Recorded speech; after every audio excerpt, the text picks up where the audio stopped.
importante, sobre todo en quienes va a tener dos funciones. Uno, va a intervenir en el proceso de la herencia, ¿no es cierto?, en transmitir los caracteres genéticos a la descendencia, y la otra de contener la información genética para los procesos de expresión génica, ¿no es cierto?, para sintetizar nuestras proteínas y regular todo nuestro funcionamiento celular.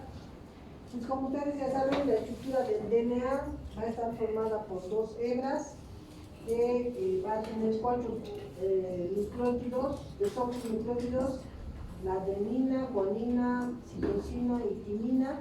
Va a estar unidos los nucleótidos por enlaces fosfodiéster, y estas dos cadenas van a tener, una va a tener un sentido 3', 5', y la otra va a tener 5', 3', ¿no es cierto? Van a ser antiparalelas.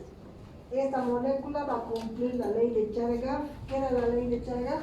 Que todos los aminoácidos pirimidinas y timinas van a estar. Eso, las purinas y pirimidinas van a estar en concentraciones similares, ¿no es cierto?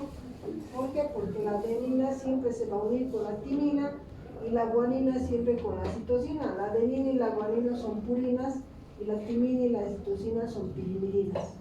Entonces, como van a estar en cantidades iguales, la concentración de purinas es equivalente a las pirimidinas.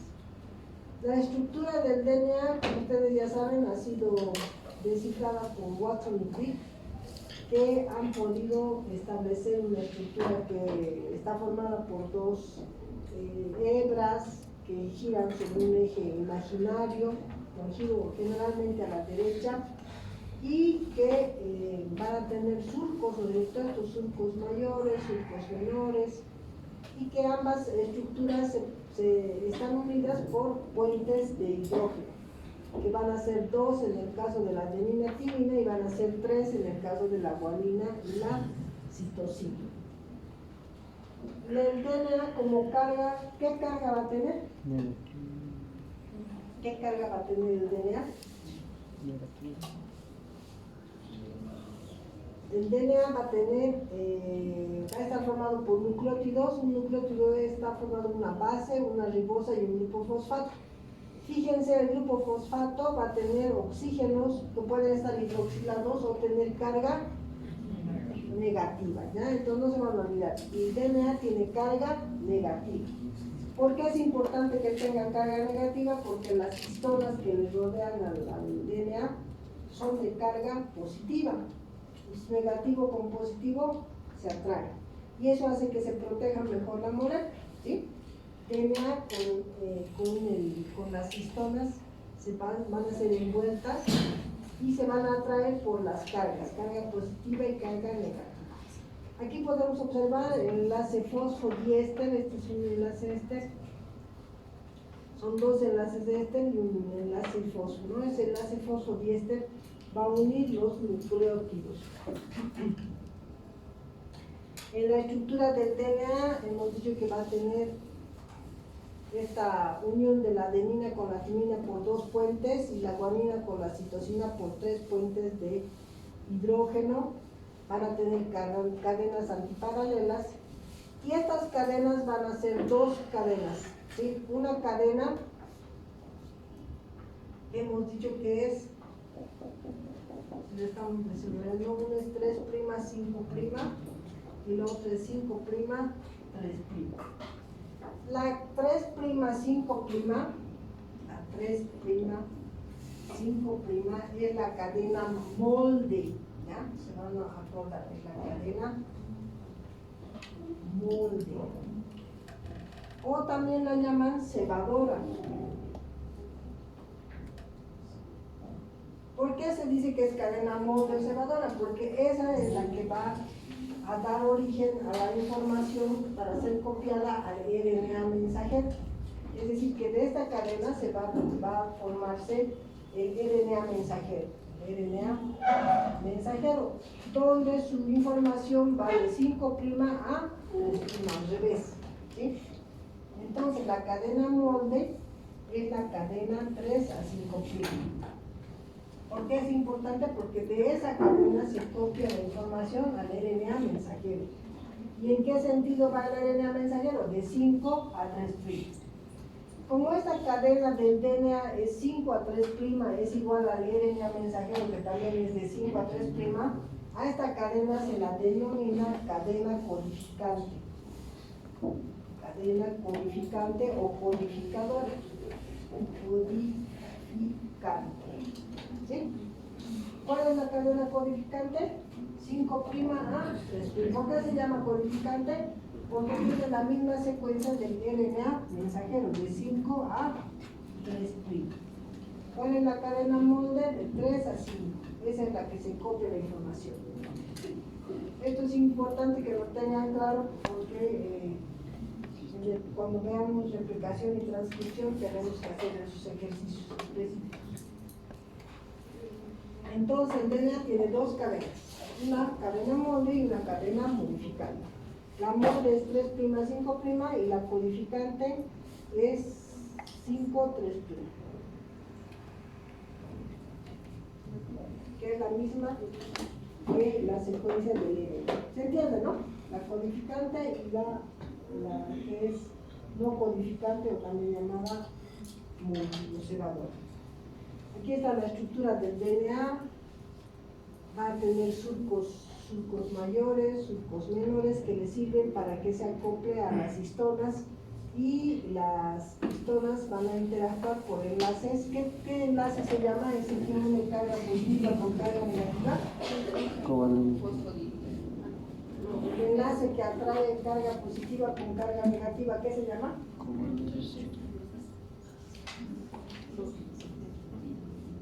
Enlace. ¿Cómo se llama ese enlace? Unión de carga positiva con negativa. Enlace iónico, enlace salino o unión electrostática, cualquiera de esos tres, ¿no? Entonces las uniones salinas o electrostáticas entre el DNA y las histonas van a estar dadas por sus cargas, ¿no? El DNA carga negativa y las proteínas cargan por cargas positivas. Tenemos que tomar en cuenta que también las bases nitrogenadas van a ser compuestos químicos apolares. ¿Qué significa apolar? Misma carga. Insoluble en agua, o hidrófobo.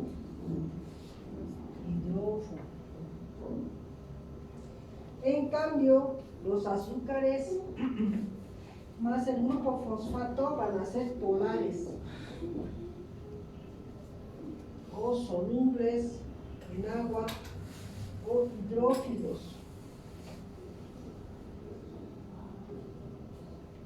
Por eso las bases siempre van a estar por dentro y y los azúcares y fosfatos van a estar por fuera. Por eso van a formar una especie de escalera, ¿no es cierto? Los pentáneos van a ser las bases que van a estar adentro y las agarraderas de los costados van a ser los azúcares y fosfatos porque son más solubles, por eso están en la parte externa. Esta disposición es importante para guardar o precautelar la información genética. ¿Por qué es importante que las bases estén por dentro y los fosfatos por fuera? Para precautelar la información genética, ¿ya? Para guardar la información genética. Ahora el DNA va a tener tres tipos de DNA. Hay DNA el tipo A, el tipo B y el tipo Z, que son los más comunes. La forma B es la forma que se encuentra en el estado fisiológico.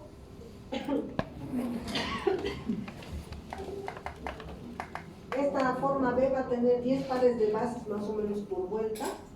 En una vuelta va a haber 10 pares de bases nitrogenadas.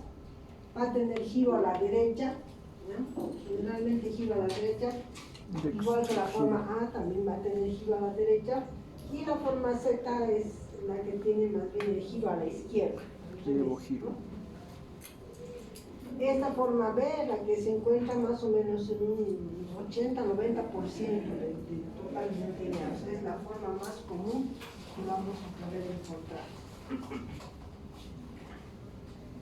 El DNA tiene una propiedad importante que es la desnaturalización. ¿Qué es la desnaturalización? En las proteínas es la pérdida de estructura, ¿no es cierto?, desenrollamiento. En el DNA es esto, es la separación de las dos hebras. Se desenrolla, pero a la vez se separan sus hebras. Este proceso de desnaturalización, de separación de las hebras, se da con pHs que son mayores a 13. ¿Eso qué significa? pHs alcalinos. Ya. Entonces se desnaturaliza el DNA con pHs alcalinos y con temperaturas que sean superiores a los 100 grados centígrados. Se desnaturaliza, ¿sí? Va a separarse. Este proceso de desnaturalización va a lograr romper los puentes de hidrógeno que unen entre la adenina, la guanina y la timina con la citosina. Ahora, la temperatura melting, la TM, esta es la melting, temperatura melting, se la llama cuando el 50% del DNA está desnaturalizado, es decir, el 50% se ha separado sus hebras y el otro 50% está todavía unida a las hebras. Entonces esa es la TM o la temperatura de melting. Esta temperatura va a estar influida por la cantidad de guanina y citosina que tengan. Ustedes saben que la adenina y la timina tienen enlaces, dos puentes de hidrógeno, ¿no es cierto? Por lo tanto su unión es más débil. En cambio la guanina con la citosina tienen 3, la unión es más fuerte. Si un DNA tiene mayor cantidad de guanina y citosina, su temperatura que va a necesitar es mayor o menor. Mayor guanina y citosina, entonces mayor. Sí. Entonces, no se olviden, la temperatura va a requerir mayor temperatura cuando tiene mayor concentración de guanina y citosina. ¿Por qué? Porque tiene más enlaces que romper. En este caso tiene 3 puentes de hidrógeno. En cambio, si el DNA tiene mayor cantidad de adenina y timina, porque solo se unen con 2, va a necesitar menor temperatura, porque es más fácil romper, ¿ya? Esa es la importancia de la temperatura de melting, poder desnaturalizar según la cantidad de guanina y citosina que tenga. Este proceso de desnaturalización también es utilizado en el laboratorio para poder formar híbridos. ¿Qué es un híbrido? Es una unión de una molécula del DNA con otro DNA o con otro RNA de otra especie. ¿Sí? O sea, podemos separar y podemos unir aquí